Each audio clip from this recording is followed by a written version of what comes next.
Hello and welcome to Tournament Poker Project. My name's Jon. And I've got a mouthful of tea leaves in my knife, and I am Tain. Tain, Tain, Tain, Tain, Tain, Tain, Tain, Tain, Tain. We're two recreational poker players from Essex, and this is our podcast documenting our journey. Well, hopefully our journey to actually playing in the World Series of Poker and playing a number of tournaments and really, hopefully, please God, crushing them and maybe coming away with some prize money and a feeling of pride. Yeah.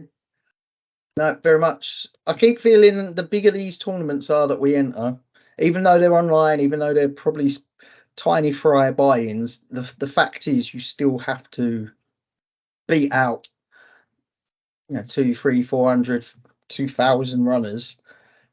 You will come up against people of a certain standard, and it's difficult to maintain a certain level of comfortability along that kind of span without having some skill. And I feel that I'm navigating them not in a bossy way, instead in a very understood way. I understand what's happening. I understand what the opponents are doing, and I like it. How are you feeling? I feel invincible. I feel like I'm getting so deep in all these tournaments now. And I'm just playing this like this. It's GTO, and then I adapt it for the table or for certain players.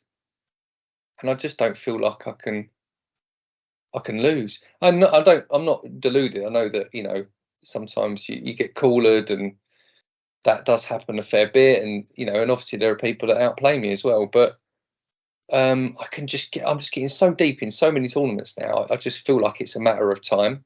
Like I was listening to the Upswing Poker podcast. I do. Very fast talking. Very fast talking. The Scottish guy, really professional, and the American dude. And I've listened to it before and just been like, I'm not taking any of this in. Like I'm not quite grasping the concept. But they were talking today on one, and I was just like, yeah, I get this. Like I understand what they're saying. The way they talk about the ranges, the whole like frequency of betting, and how you need to be playing that spot 25% of the time, and then choose your range to manufacture 25% of the hands being the best possible hands you could do that action with in that spot. And it was all just really clicking, like really, really clicking. And it's like, I'm going to get there one day. If I keep at this, and if we keep at this, I'm sure I've got the capacity to be really good. Yeah. I mean, the thing I'm working through at the moment is what I think is variance. I think it is. I'm hoping it is. I need to review the hands properly, but I think I'd messaged you about these spin and go games on Stars, but I like the max format where you can play anywhere from, I think it's 3 up to 8 players, because and you start with 25 big blinds. I mean, you don't have 25 big blinds for long, but it just has a bit more sit and go feel. The problem I find with the free-handed ones is that you're so rarely in that position in a tournament that the things you're learning are not transferable. Plus, the times you are free-handed in a tournament, you're certainly not sitting there with like 10 big blinds, like unless the other two are massive. It's just never going to happen that way, apart from in this bloody stupid pub game that we play, where it always seems to be. I don't know, man. I've big blinds.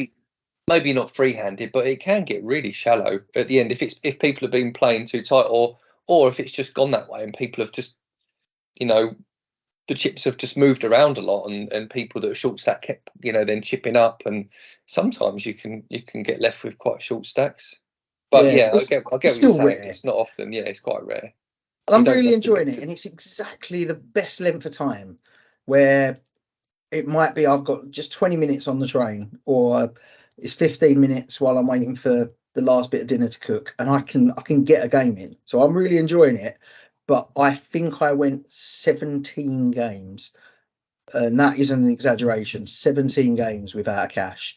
And these, I mean, they're only $3 games, so the standards shouldn't be particularly high. But just by if I just played my strong hands and folded everything else and played like an absolute nit, I should be doing better than that. So I'm either making massive errors, or more likely, just I've had really bad luck. And I did. There were some serious coolers in that lot. There was, dominating someone with trip aces and they've hit a boat on the river from a single out and stuff like that. And I just remember that one, like they had a single out to make the flush because they couldn't hit the other card that was there, because that would have made me a higher flush or something like that. Anyway, so I've been coolers. playing a lot of 18 runner sit and goes, like 2 table sit and goes.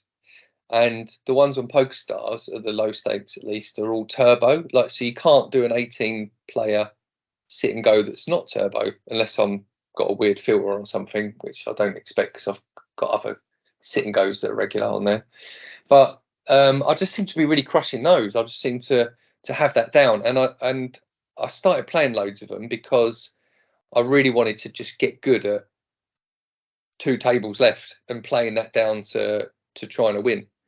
Because it's this, I seem to be able to get that far in a lot of tournaments now, down to the last 2 or 3 tables, and I've made a few final tables. And yeah, I want to be practicing that spot over and over and over until I'm smashing it, because if I can get there and then be good at those final stages, then I've got more and more chance of cashing in that top sort of 2 or 3, 4 places that where the big money's at. Yeah, I've also tried to focus a little bit more on ICM and including that in these small games. So even on a spin and go max, like when you're only playing six-handed, you'd think there's no ICM, but if it's 6, 7 or 8 players, there is a second place prize, and sometimes you're so far away from the leader's chip stack. And just to add that you only play 20 hands, and after 20 hands you're all in no matter what. So if there's someone sitting there who's got 4 times your stack and there's 2 hands left to play, you've almost got no point in playing. If there's another player active, if there's 3 of you left and there's 2 places cashed, fold. Like I fold. No matter what I get, I fold, because the chances are they're going to take each other out, and there's almost no chance that I'm going to get. I'm ever going to dent the big stacks stack. Considering, like, I'd have to go all in twice to get close to it before we're all in, regardless. What's that called? That variant?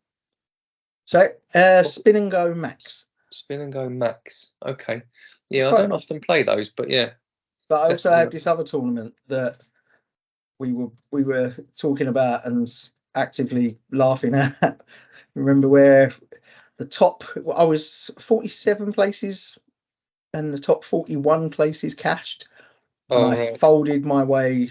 You folded your way. You was at the bottom of the stacks. I was all in on the small blind the very hand after the bubble popped. That's how low I stacked. And I somehow went from 41st to 8th, and I didn't ever go above. Yeah. Was it 5 big blinds was the most I ever had out of that entire period? Just fold, double up, fold, double up. And then you busted out of the tournament in 8th place with pocket aces. With pocket aces, yeah. I remember that was crazy. That was actually crazy, and that just shows you that as good as you might get at poker, there's always such an element of luck. I remember you hitting straights and all sorts of stuff throughout your journey to 8th place, and then pocket aces, and bam, someone's knocked you out of a straight or something. That's good, eh? But that was good fun. But I weren't chasing the win. I was chasing higher and higher cashes, and it felt good to see it in the most extreme version of action. That it can be. It's not just valuable, it can actually be significantly valuable beyond what I ever imagined. Like, you normally think, well, I'll min cash, but that's barely above my buy-in. And the thing that I really dislike is that pretty much every tournament has re-entries and rebuys, and the min cash is never 2 or 3 rebuys. So as soon as you rebuy, you can't min cash anymore, because, well, you can, and it's still good for your bankroll to do that, but you've not even got your buy-in back. Yeah, No, definitely. But so for me, I'm always like, yeah, I could min cash, but by then you've played for hours and you've basically got a few dollars back.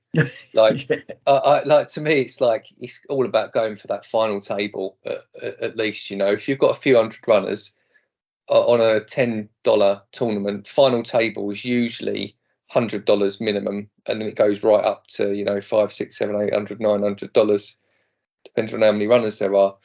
So I'd always almost take more risks at the bubble. If people are playing too tight, I'll just bully it a bit. And so I do go out sometimes a bit near the bubble, but then I also go much deeper and get to near like final tables or final two quite a bit as well.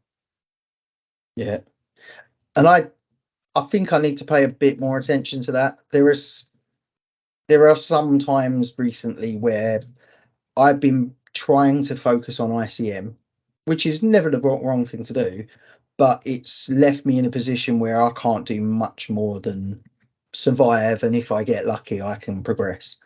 And it's fun because I've cashed, and I'm at the moment I'm just happy that I cashed. Yeah, but that's it. It's about milestones, isn't it? Yeah. Anyway, do you want to crack in?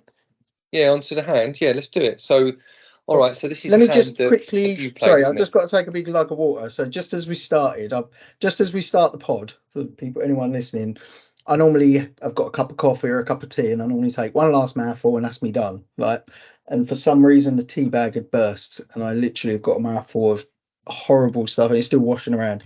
So that's what the me mincing around at the start of the pod Well, was. did that happen while we've been recording the pod? Yeah, when you said, I'm Jono, and I said I'm sitting with a mouthful of tea and the Tain. Oh, right. I thought So you just, yeah, right, I see actual tea floating actual around your tea, mouth. like physical tea leaves washing around, and they're still there. That's gross, man. Shit, what the hell happened there? What brand is that? Actually, no, don't say. We'll get sued. Right. So we are looking at a 7-handed table. What's the tournament? Are we anywhere near the? This is an MTT, I take it. It is an MTT. If I remember rightly, this was about 150 runners, but I late regged when there was 90 runners left, and the top 47 got paid. So it was quite lucrative entering, because I think, and because this was a daytime tourney, I don't think there was that much action going on. We're fairly early on. Yeah. So there's still quite not really any significant nearing to the money at the moment. It sounds like. No, and if I was just to say, if it's the tournament I remember, we started with say 5k. So that kind of, as you look around the table, you can see some people are still sitting at 5k. Some of us are doing a bit better. Okay, and so the blinds at the moment are 250, 500, and there's a 65 ante. So that makes the pot. I'm struggling to understand where the pot is. Oh, the pot's at the top there. So the pot, before anyone puts anything in, is 1,200, and you're sitting on 15,000. So you've got approximately 12, 13 M. Yeah. Something like that. Okay, so the under the gun opens the betting for the min amount, so he puts in 1,000, and it folds all the way around to you on the big blind.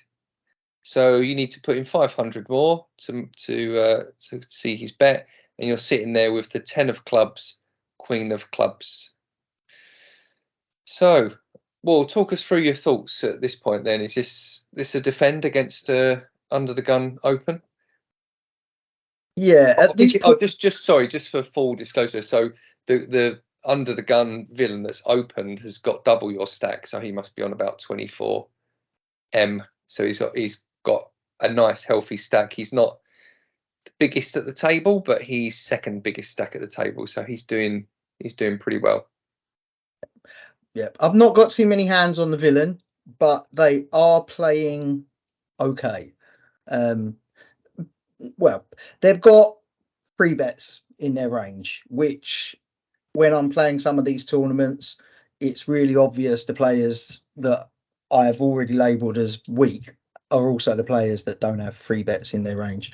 So they've got, other than just basic stats that don't really mean much after only 30, 40 hands, but they do have, they're not entering every single pot. 20% they're entering voluntarily, 12% of them are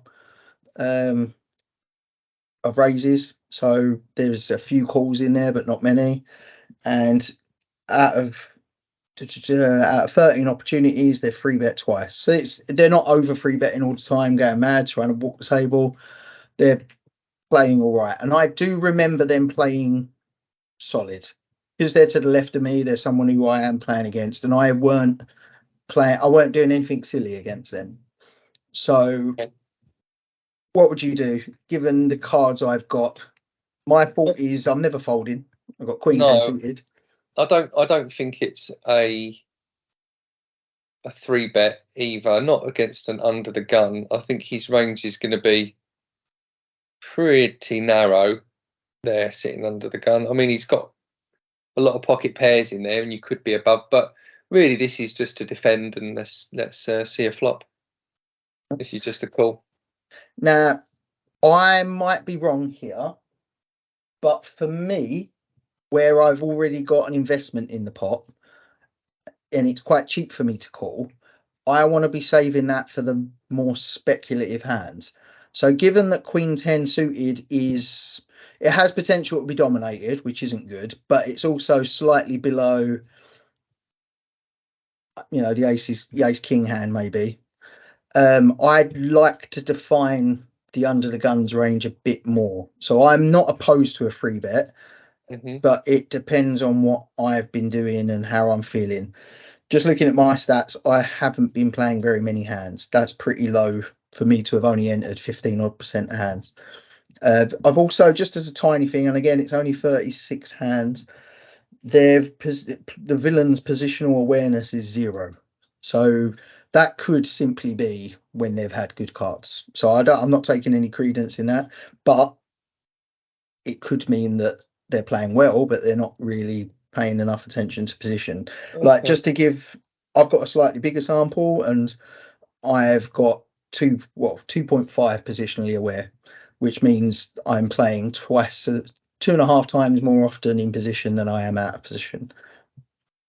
Okay. So that's how I'm feeling. How would you? So do you feel that a free bet is a mistake, or a free bet is a unattractive option?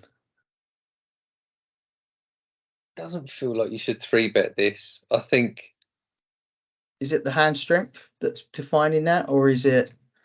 I think I actually feel like if you had, it's more about how it interacts with the under the guns range. And I know there's a potential he's not very positionally aware, but he would have a lot of better queens than that. to open from that position, you should be opening king queen and ace queen offsuit, and then all the suited aces. And for suited cards, you should be opening no weaker than 9-10 suited, maybe 8-9 suited. For just GTO wise, and I could have that wrong because there's probably like lower suited connectors that I'm not taking into account that I haven't learned yet. But my worry is that he's going to have a fair few ace queens, king queens, jack queen. That's probably all in his range there, and we could just get really, if we're suddenly in a bigger pot, if we say we 3-bet to, we're going to be out of position, so we should probably be raising this to about 4,000. He then calls, the pot's going to be somewhere in the region of 10,000. We're going to have a pot size bet left. We're going to have SPR of 1. All of a sudden, a queen hits the board. We should be going all in. We should be stacking off, and he's got, like I say, loads of better queens. He's got the over pairs, although he'd probably 4-bet those. So, like you were saying, we're defining his range if he just calls our 3-bet. I think it just feels a bit risky. And if we had lower cards, let's say we had 6-7 of clubs instead of 10 queen, then we're not interacting with his range as much. So when the flop comes down, it's a little bit more you can probably work out a bit more where you're at. Like if the flop's really low and connected and around your cards, then you might feel more confident going with it, obviously being cautious of some overpairs that you could still have. Right. And then if it's higher and and there's a queen on the flop but you haven't got one, you're kind of not getting like stuck with that, and you're not kind of drawn into calling all your chips off with a worse queen or a worse 10. I don't know. I don't know if that's right. It just confuses me when I get to a flop. If I've free bet someone and they were under the gun, and then I do hit top pair, but I've got not so great a kicker, all of a sudden I just find it difficult to play. Okay, a couple of questions to ask. If we're free betting, forget our cards at the moment. If we're free betting from the big blinds, are we only betting a linear range? Are we only free betting the strongest of our hands, or is there balance? If there is balance, where's it coming from? Okay, so the free betting ranges I've been learning are all based on when you're the button and it's against a cut-off open, a hijack open, a low jack open, and then an earlier position raise. So this is particularly early for what I've been learning. So we're not on the button, but we are closing the action. So you could say the ranges what we're free betting with might be quite similar, except no, we need to be going narrower because we're going to be out of position. So sorry, I'm just trying to think aloud. So if he's open from there, suited, we need to free bet with, God, my mind's blank. Ace. The aces would be ace 2, 3, 4, and 5 suited would be like a free bet bluff. Ace, jack, ace queen, and ace king suited would be free bet for value. Queen 10, I'm trying to think where the suited comes into this. I think it's 9, 10, 10, jack. I think jack, suited jacks, but not anything below a jack. So I'm talking about jack, queen, jack, king, and ace, jack would potentially 3 bet. So the jack, queen, and jack, king, I believe, like the suited jack, queen, and jack, king, 3 bet bluff. And then, yeah. Basically, what I'm saying is I don't think this is quite in a free betting range. I think it might be just under, but I would like to check that out. This I'm quite new to this side of it. Cool. Queen 10 suited is either a call or a free bet. It's the bottom of the free betting range for big blind versus under the gun at this depth. Okay. Right. So it's a mix, but leaning towards call. So that's where it's at. So yeah, for me, I want to be calling with my stronger hands. So aces I want to be calling with to protect the rest of my calling range. So if I am calling with Queen 10 suited, I want to call with some very strong hands, maybe aces and ace king suited. Mm-hmm. And I do need some slightly weaker free betting hands, not because I feel they're going to perform better post flop, but because Queen 10 has the opportunity to fold right here and now the weaker parts of the under the guns opening range that will fold to the free bet. Mm-hmm. Even though they know that I've got a wide range that I'm doing this with, if I just call, especially if my calling range is fairly linear, where I'm calling with trash almost, no matter, even if a flop comes out 3, 4, 7, I've got so many other combos of hands that miss that flop, I can never have range advantage. I might possibly have nut advantage, but even then it's flaky, and I'll never have equity just because I have opened with a wider range. Unless I'm only opening with very specific combos of weaker hands, which isn't generally the case if all you're doing is calling a min raise from the big. So that's kind of my perspective, that I want to get, if with a raise, I want to get folds. Queen 10 suited isn't the worst hand post flop if you do get a call, even though you're playing it extremely cautiously. But you've also shown to the villain that you've got strength.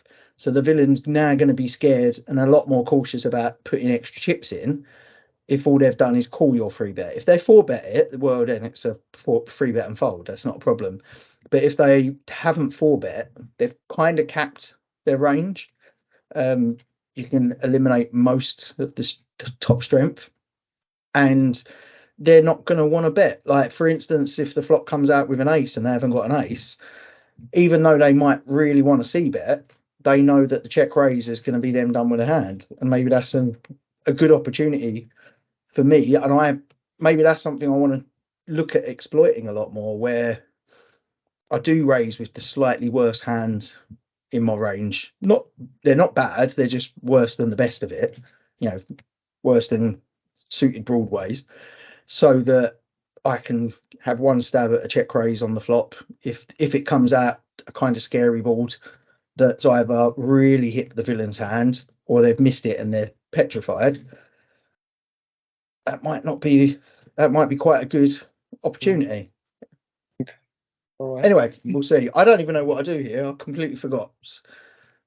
So I just while you said, I just thought I'd want to add for consideration there is that when you just flat call here, you keep the villain's range that bit wider.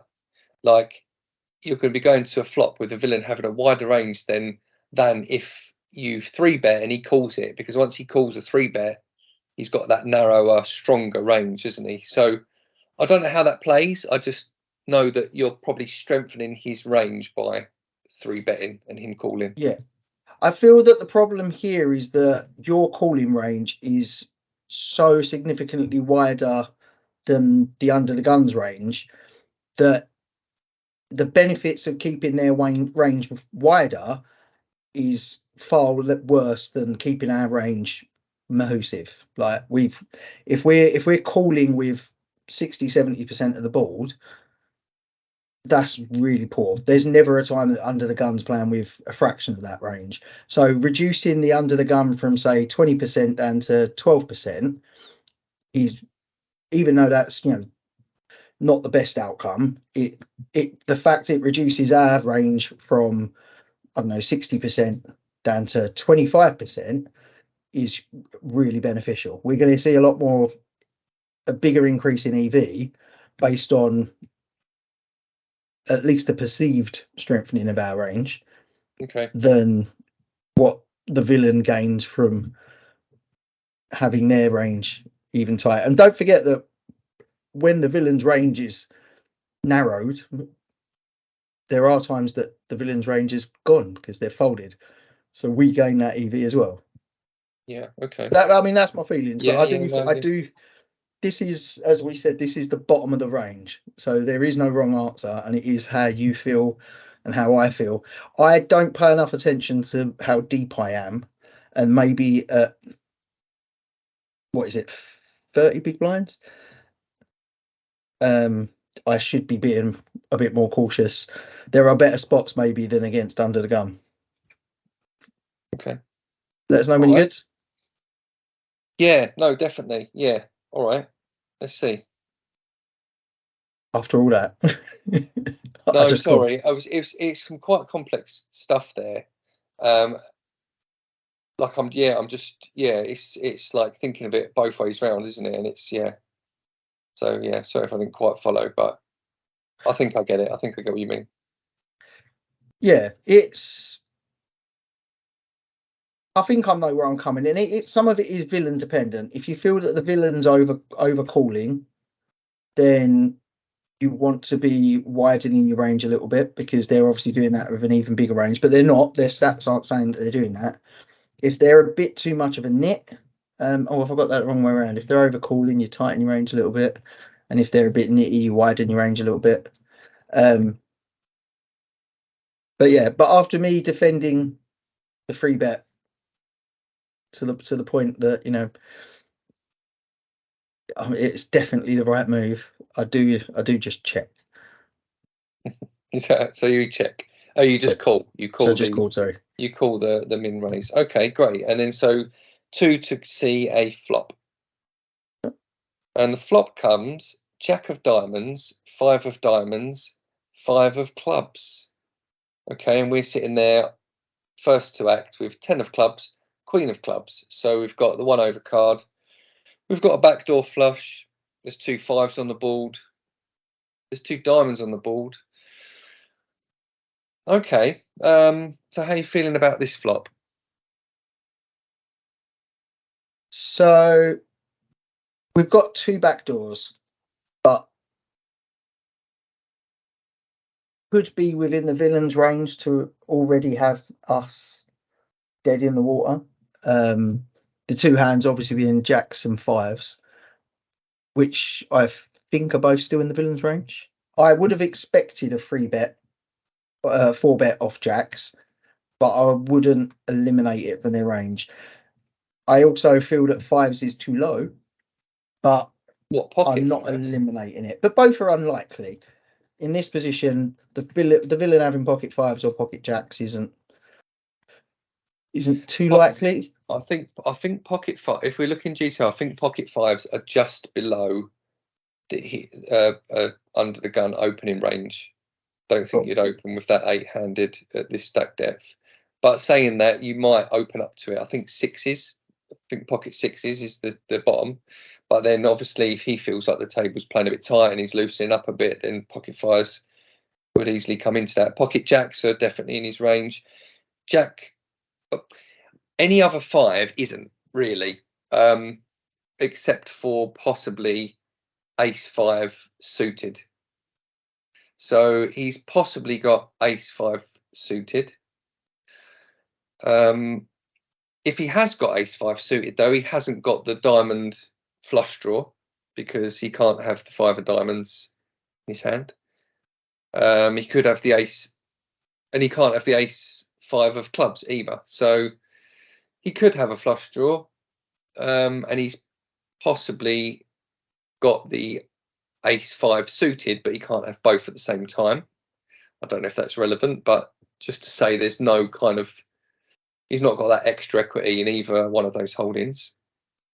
I feel like there's far more 5s in the big blind defending range than there is in the villain's opening range.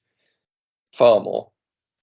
So this feels like a flop that the villain shouldn't be c-betting very much. I don't think at all. I think he should c-bet it some of the time, maybe like 20% of the time.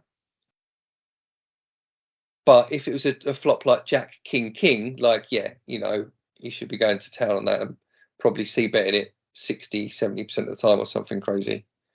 But Jack 5-5, this is, I think he should be checking. He shouldn't really be c-betting this. But that's not to say he won't. But I think his range should generally overall be checking this through. We're first to act though, so that does change things. So I think this is either, I would consider check raising this actually. I think we either donk bet and just, you know, like rep like we've got the 5 and we can't contain ourselves and we just want to bet straight away, or we go for the big guns and check raise him. Yeah, I was thinking of a check raise.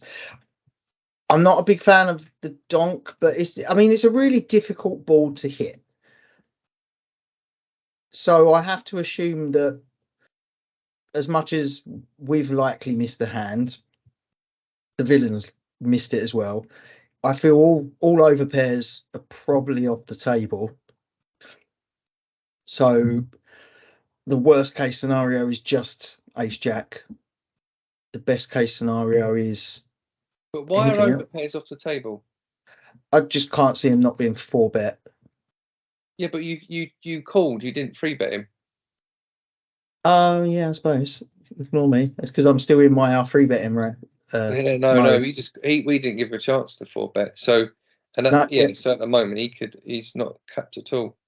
No, yep, that's wind my neck right back in. So yeah, he's uncapped, which he remains uncapped. Yeah. If we check and he raises, but it's still a really difficult ball to hit. The most likely hands are strong aces or a decent Broadway, and most of that's missed. I don't see is there ever a benefit to leading out here? So I don't know. I'm not sure with the betting. The thing is, it's not you kind of, I don't know, do you call it a backdoor straight where you've got 3 to a straight? I think having 3 to a straight and a backdoor flush draw, and the fact it's a lower paired board like 5-5 Jack, this seems like a prime bluffing hand. This does seem like one you should bluff.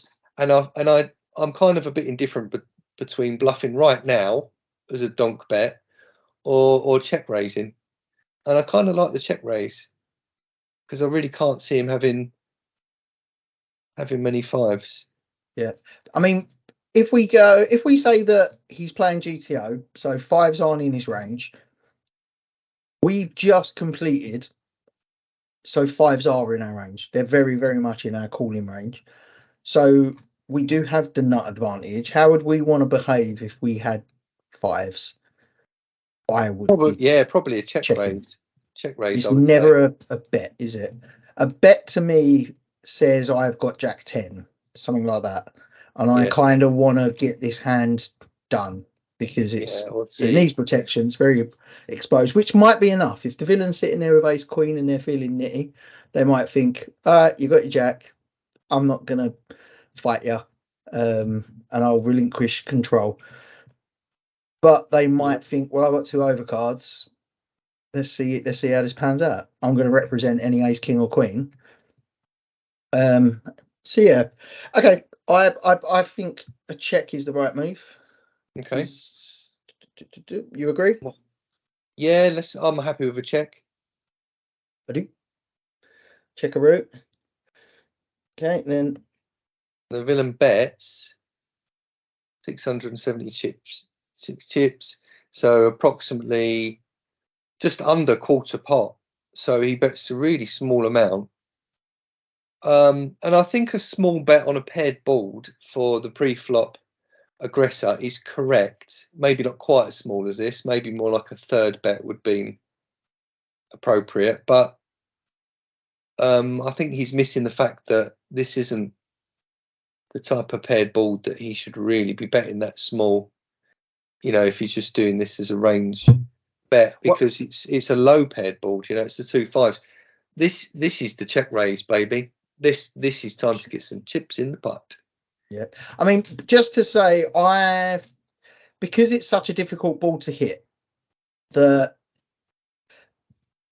so many hands in my range that aren't jacks or fives that the tiny bet will get me to fold most of my calling range, like a real good significant amount. So I do like that it's tiny because it over realizes the equity. So even though it's not getting many folds from anything even remotely strong, like I would call this with Queen 10 suited if I was just playing like a complete novice. I'd think, well, and call it, forgetting everything else we know, yet everything else, 9-6 suited, 8-4 suited, pair of twos. Yeah, I mean, there's so many things that they're getting folds from. Definitely, and tiny risk. Exactly, doing it nice and cheap.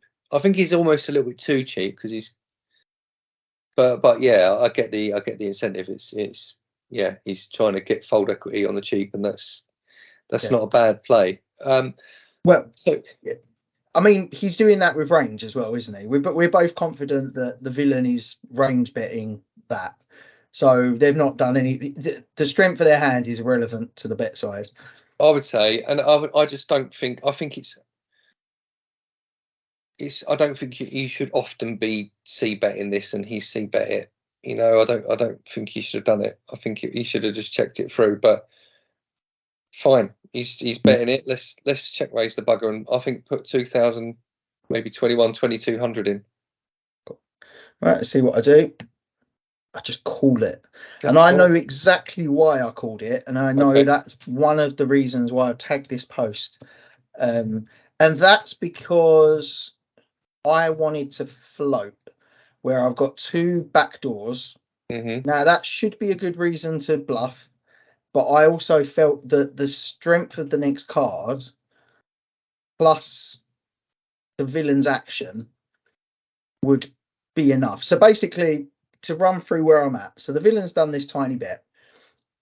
When the next card comes down, if it's something like if it's club, if it's something that starts making my straight draw, or if it's a complete donk, like a two of spades. If the villain continues, if I check and the villain continues, I doubt that I couldn't see that they're doing that with a jack anymore because I've called it. So what am I calling it with that two didn't improve? So are they then are they continuing to bluff? Are they continuing to fluff the board? And at that point, I felt that my check raise would be it would show a lot more strength.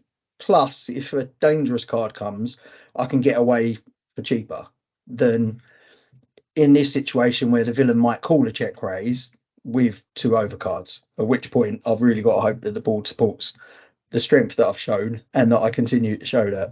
But I don't think that was the right action. That was my thinking, but Well, we've spoken it through.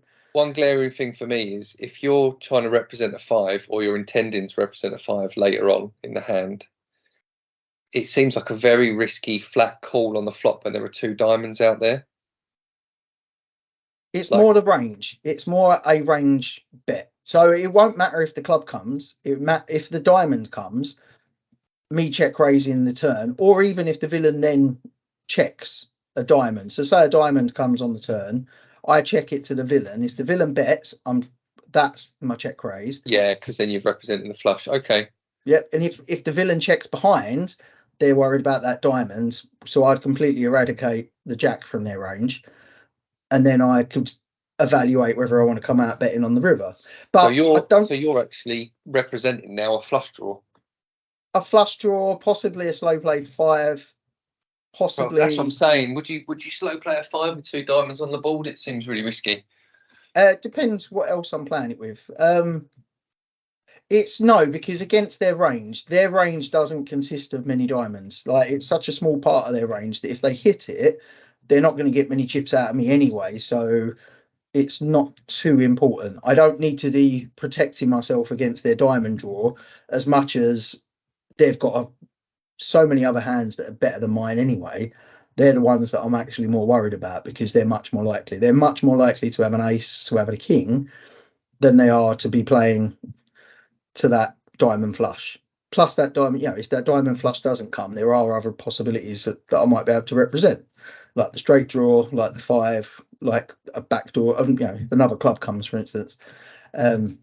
We'll see, but it was a call to evaluate. I don't think that's right. I think what we spoke through in the check raise here might have been the more risk averse, getting less chips into the pot. Like, it's going to cost me more to check raise on the next street. So, yeah, sure. Okay. And maybe if the villain knows their biscuits, they do a bigger bet on the turn to stop that check raise as well, and that makes it really expensive for me to take a pop at. I need to be absolutely sure that they've not done that with good strength. Okay, so I just call. And the turn comes the Jack of Hearts. So we now have a double paired board. Jack, 5, 5, Jack, with two diamonds showing. And we have no chance of a flush anymore. No chance of a straight. And we just have the 10 and Queen of Clubs. It's very, very difficult to... I mean, I guess we could have called with a Jack. But if we're going to start taking the lead now, it would be to represent that we've got a Jack and we've now made a full house with it. And the better of the two. He hasn't got many 5s in his range anyway. So if he knows what he's looking like, he must know that we know he's probably not got the 5. So yeah, I think we're in a bit of a sticky one now. It's like I don't really know how to play this. I'd probably just check and give up on it, to be honest, at this point. It is one of the worst possible cards. So if my strategy earlier was just to call their C bet and evaluate, this is, I don't think it strengthened their hand, but I agree that for me to come out betting is, I can only be saying, oh, I've got a jack. You could, and you know what? It could be that you're a % jack. I mean, all right, let's take it back to the flop. You could argue the fact that this is a lower stakes tournament. We could try to guess that he might think that we are less knowledgeable players and that we're just calling with our jack, and that we might be scared of him having a 5, right? Even though a more knowledgeable player knows he hasn't got that many 5s in his range. Do you see what I'm saying? So we could just play, even though we know that he should know that we know he's not got a 5. Maybe he thinks that we don't really understand that, and that we were scared of the 5s, even though we had like Jack 10, Jack Queen. And now another Jack's come, we're like, great, now we've got the better full house, and this could be our chance to start whacking the chips in, because we've suddenly gone one up on his 5 that we, as a non-knowledgeable player, think he's got. I love it. You're saying shove away. Well, not shove. Not. I don't mean you stag. That's too big. That we've still got 3 times the pot. That'll be a massive overbet. But something substantial, and maybe even a check raise at this point would be cool. So we could do either a check. I think we could just check and give up, or we try a check raise. In fact, yeah, I think check raise is the way to go above just betting now. I think that's too. I think this card comes down, we'd be absolutely praying he puts some more chips in. So, yeah, I think it's a check, and then hopefully he bets, and then we raise pretty big. Yeah, I'm just trying to see, because I remember trying to think, what have I got left to represent here? And if I had a jack, I would have checked on the flop, because I would have checked pretty much my entire range. In fact, I'm pretty sure I would have checked range. They've bet a tiny insignificant amount. Do I feel that my hand was strong enough that I would have just called in that position? I mean, a jack has got showdown value, and the more I think about it, the more it could look like you've got a jack here. You've just called the flop, like but it's still relatively early in the tournament. That might be a bit of a cautious way to play it, especially as he shouldn't have many 5s in his range. But it could be that you just checked, and then, okay, yep, I've got showdown value. I've got some sort of jack, but there's 2 5s on the board, so I'm just gonna call the small bet and try and see a showdown with my jacks, and then 2 pair with the 5s. And now another jack's come. We're laughing. Suddenly we know we've got the strongest hand. We've got jacks full. Maybe this is time to rep the jack hard. Do you know what? The more I've thought about the action, and I've thought about what I said earlier, it's a really difficult flop to hit. I would want to be leaving as many of the villain's bluffs in the villain's range. Now, they should be alert to the fact that I've called. They've taken a punt at it, so I've strengthened my hands, but they must know that I'm also calling it with Queen 10 suited or something along them lines. I'm calling it with overcards. I'm calling it with pocket 7s. So I kind of don't want, the fact another jack has come means it's actually less likely the villain's got a jack. They have their straight draws I'm blocking, but I mean, that's not a consideration there anyway. But on the flop, that's unblocking their straight draws. I'm also blocking potentially some of the other hands that they might have hit the jack with. So I don't want to be the active player. If I've got a jack and I've now got a house, I don't want to be actively betting because I want the villain to be digging their own grave. Yeah. Like, that's what I Agree with that. feel might be my overarching strategy at this point. Float.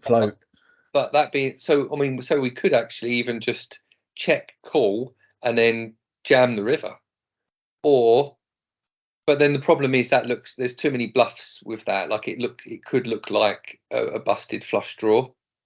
Oh no, but then why would you be going for a flush draw when there's a full house clearly on the table? That's silly. No, to me, it's either a check give up or a check raise, and I quite like the check raise. What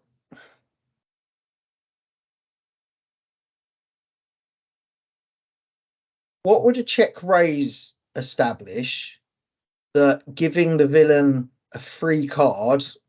So I've got the jack, and I'm assuming nothing can come which will take away the nuts from me. Someone who's got a jack in this position is probably going to bar fluking they've got ace queen and an ace comes on the river to give them a better for last. Yeah, I see where you're going. Like a check raise isn't getting called, is where I'm going, unless they've got the jack anyway. But that's what we want. We don't want to fold because. Yeah, I know we want them to fold, but giving them another card, if I'm representing the jack, it's the better time to be check raising is on the river, because I wouldn't have gained any more chips. So if I check raise at this point, the villain's going to fold everything other than a jack, or possibly a 5 at the at the bottom of their range. If the river whatever comes on the river, you're really going for value with this. Yeah, if I'm going for value, I wouldn't check raise in this position. It doesn't make sense for the optimal value. You might as well at least try for, I don't know, an ace to come, and they've all of a sudden hit their ace.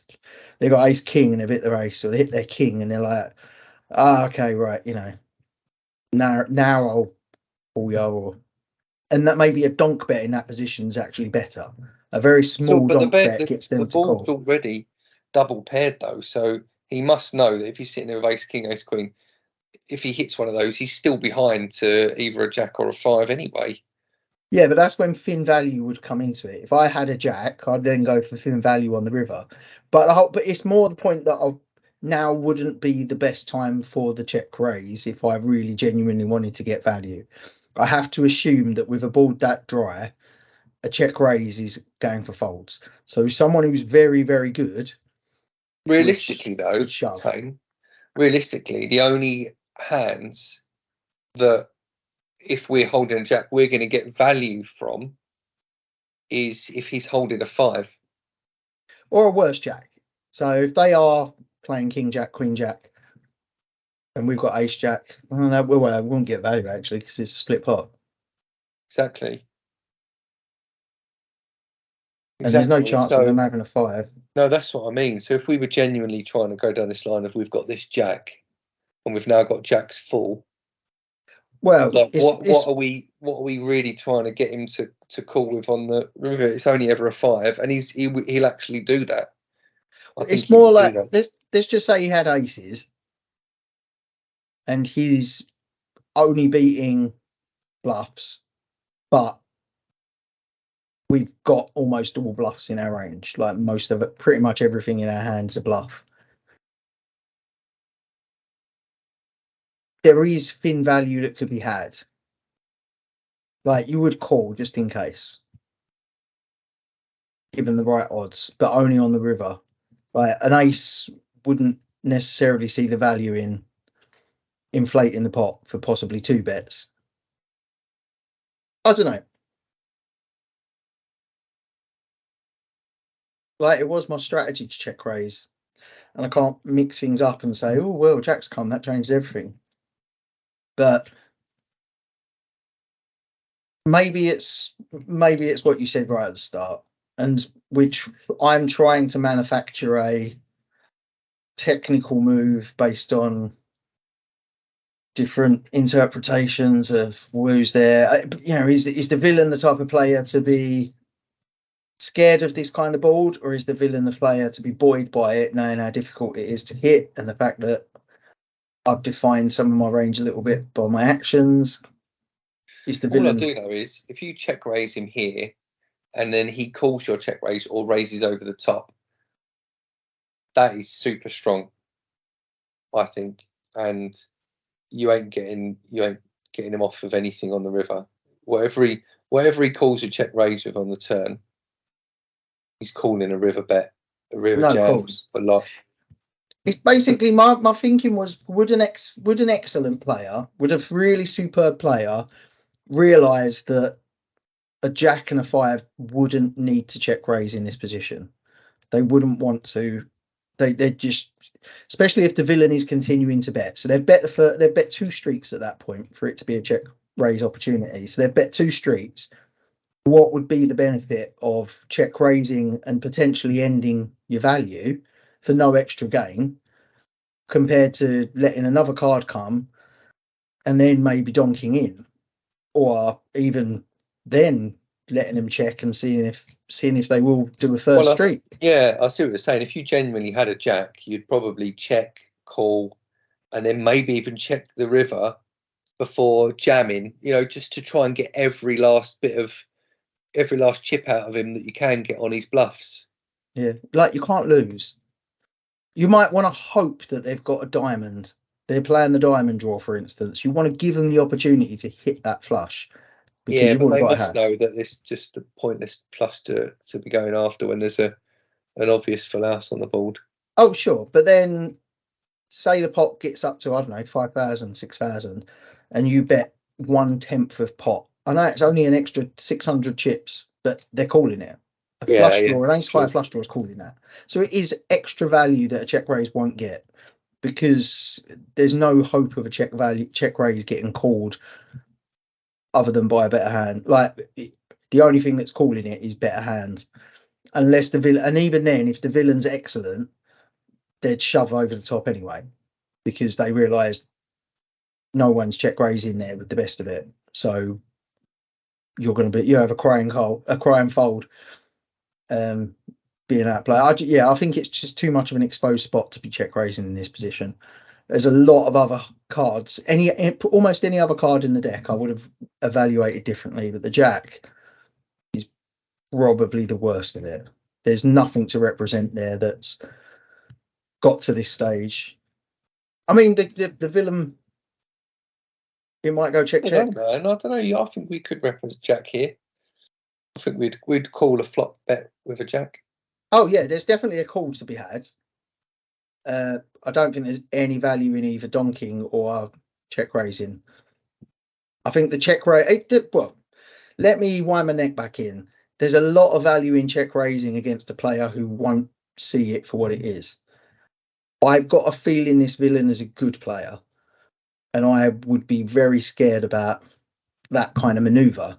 So that I'm cautious. If I was playing a rubbish $1 game where the people playing around me they don't really know what position or ranges are, then a check raise is a superb move in that position. That is exactly the type of thing I want to be doing. Yeah, but even against this player, if he's any good, Tain, if you could well represent a jack, and check raising here, he's going to be like, oh shit, he could easily have that jack. I'm going to fold, and we want him to fold. But that's what I'm saying. Like, you say, it's for him or her to have established that I could easily have a jack. He's misunderstanding value. That isn't the best time for that. Like, that would be me trying to win the hand, not try to get maximum value. That's the difference. Like, if I did a check raise here, I'm doing it to win the hand. And someone with a jack, which is almost certainly going to be the best hand regardless of the river, you don't care about winning the hand. You care about that river bet that you want to get as well. No one's calling that check raise. So all you're doing is winning the hand. Whereas letting it go to the river, just it might turn to I nothing. see It what you're might come to saying. Like nothing.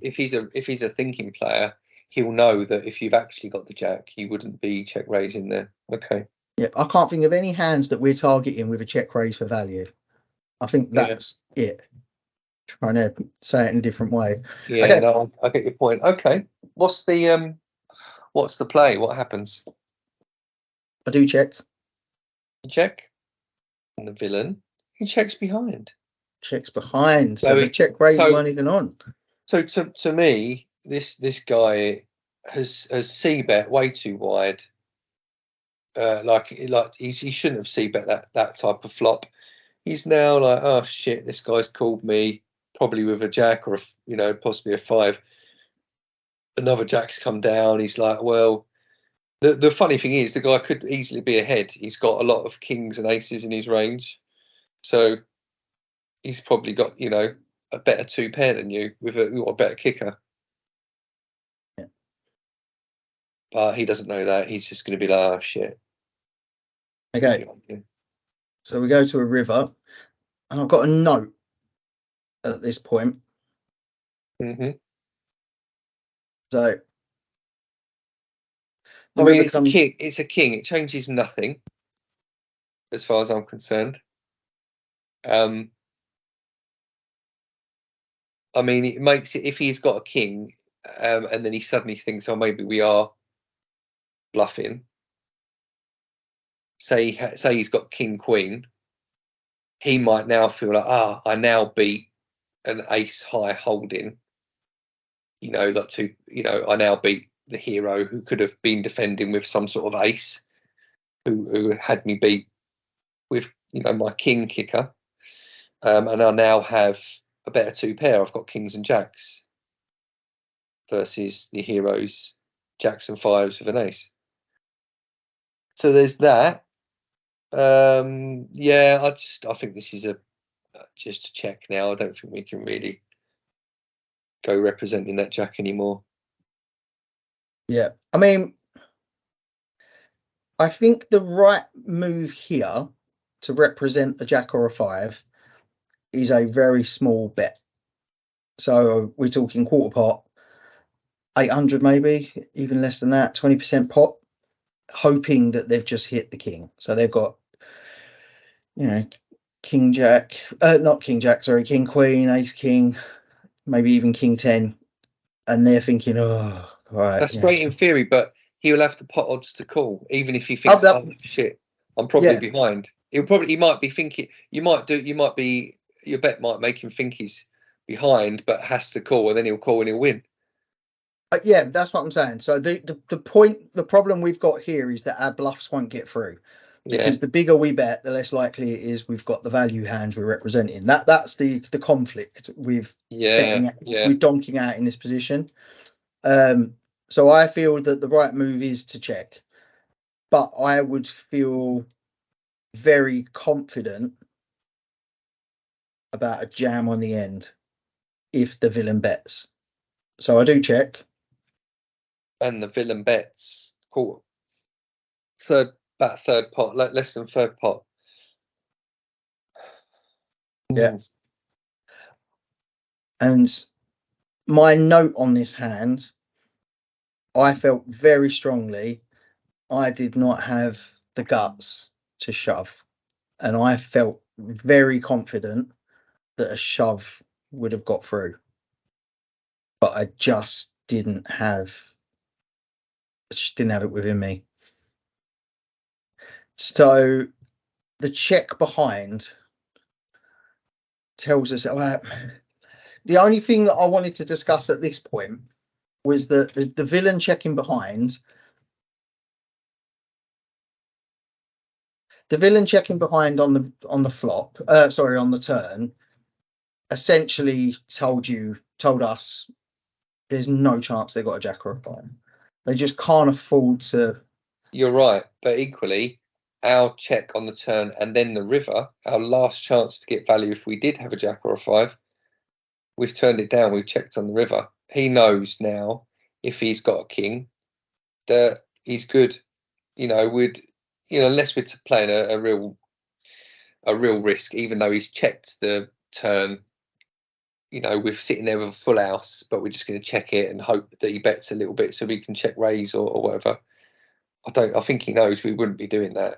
So I think he knows when we check the river that he's got us. He's got us with ace. I think he knows he's got us even if he's just holding an ace.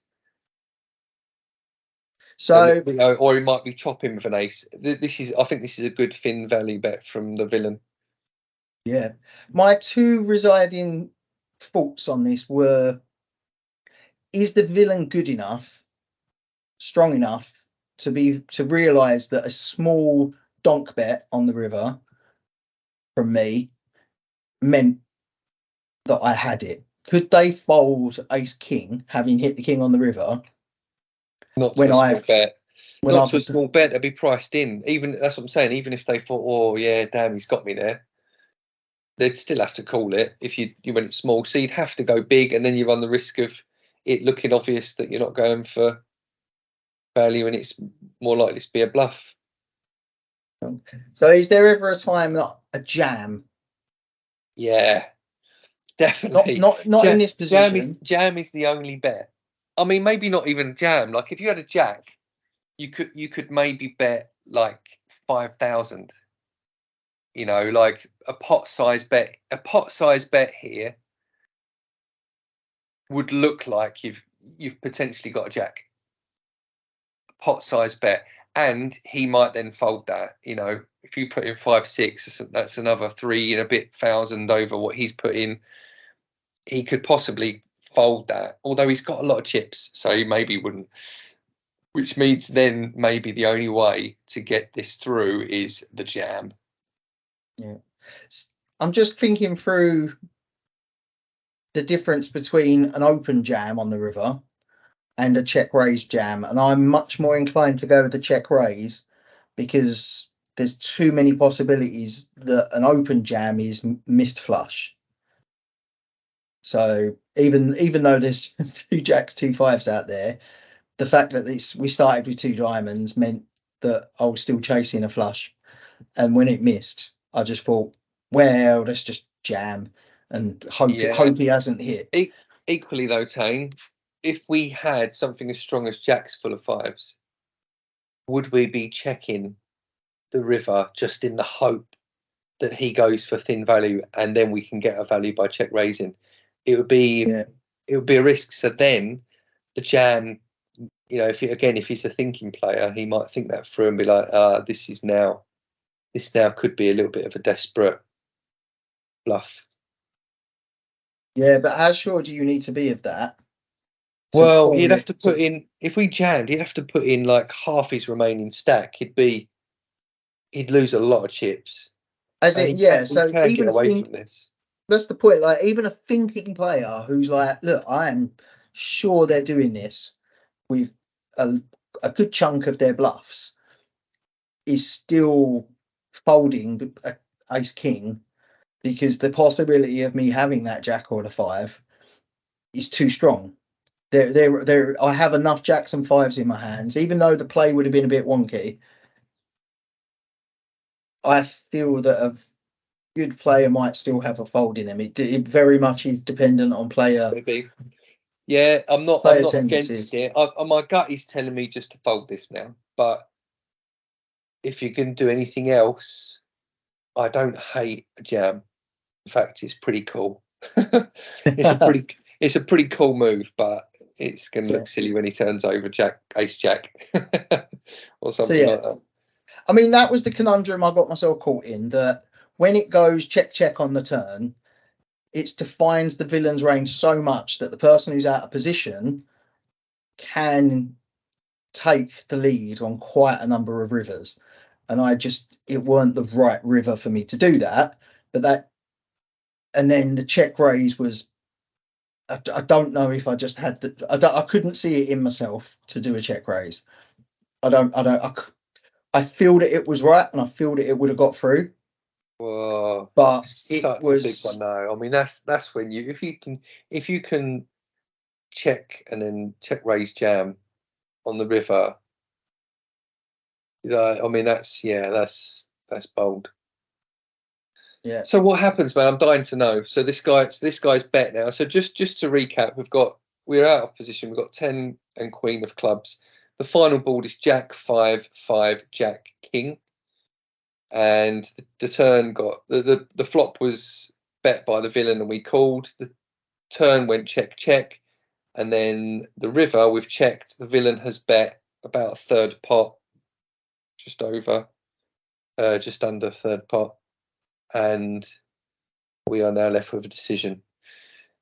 I mean, it doesn't feel like you can call. I mean, maybe you could, but I don't know what really you're expecting him to have that you beat. 10-9 of diamonds. Yeah. Is probably the only hand I can think of. Queen 10 of diamonds. Maybe ace 10 of diamonds. That's probably the only hands I can think that he is doing this. No, because you don't beat ace 10. Sorry. So queen 10 of diamonds you split with, and if not even that. So he'd have to have because there's the king. Sorry, this is just a split pot at best. You'd be calling to split the pot. Yeah, I believe. board. So I mean, this is one of the rare hands that doesn't go to showdown. Oh, dude. So we don't know what this fucker had. Don't know what. But it was a great hand. I mean, I really appreciate that one, man. That was a real thinking hand to get our heads around. Yeah, and I'm normally, as much as it pains me, because we try to play GTO, and the idea is to never be results driven, be process driven, range driven, villain driven, but never results driven. I still need a bit of closure on my hands to know.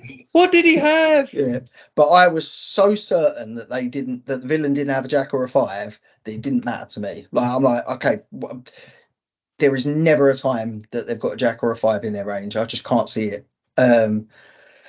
So yeah, it's deliberating A, whether they've hit that king, and B, whether they've got it in them to make a fold to a jam, either open jam or check raise jam. And I feel that I just can't. That was a tough one. I think it was a tough one to fold, but it was right to fold. Yeah, and looking at my stack, I hadn't actually invested that much in the pot. I think I invested, 2.5K. Not even that. 2K. Yeah, 2K. You started with about 15 and a bit, I think. And then you got 13.3. And that was the other residing feeling. Is there better spots? Like, I love that this came down to much better. Could have been a battle of the wits, but yeah. But there you go. That was my notes. Didn't have the cojones to raise on the river. I know I should have. No, not necessarily. I think really there's no great need to take that risk at the moment. Maybe a more professional player would say no. You need to be getting the chips in those spots. You knew he didn't have it, but fuck that. Stay alive. It's a marathon, not a sprint. Yeah. So I'm trying to remember. I think this is the tournament where it weren't a particularly big buy-in. This is 100%. I've just noticed 2 other players, so I normally hide the players' names just so that we don't accidentally say them during the call. But I have unhidden the names, and I definitely remember this table where I think it was only like a $3.30 tournament, but the standard of player was very good. So do you know when you're sitting around and on PokerStars you've got the little cards that tell you how many hands people had played? Well, I've got, what is it? I've only got a pair of 4s, which is 25,000 hands. Everyone else at the table, apart from one player, had 5, 6. I think one player had kings, so they'd played something like 7.5 million hands. You know what I mean? So the standard was excellent, and I think it's just the time of day on Stars. There's not that many people playing, so it's just the pros. Everyone had the right frequency put in the pot. Everyone was free betting, bar a few players.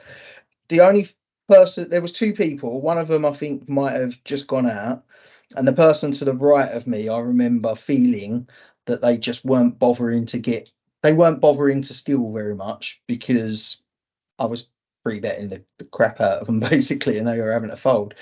So they very rarely was stealing, and I thought that was unusual given the rest of the table. And that was the only exploit I could get, that they were giving me walks, and I felt quite proud that they were giving me walks because it felt unusual for their play because they were playing very well elsewhere. Right. But anyway, that was it. Wicked, I man. ended up min cashing. You're such a min casher, Tain. Min cash weren't too bad, so I didn't mind that one. That was quite good fun. It didn't go on for too long, and I felt the play was pretty good. That was kind of one of the worst spots. I'm happy if that's one of the worst spots. Yeah. No, good hand, man. Thanks for that. That's brilliant. Nice one.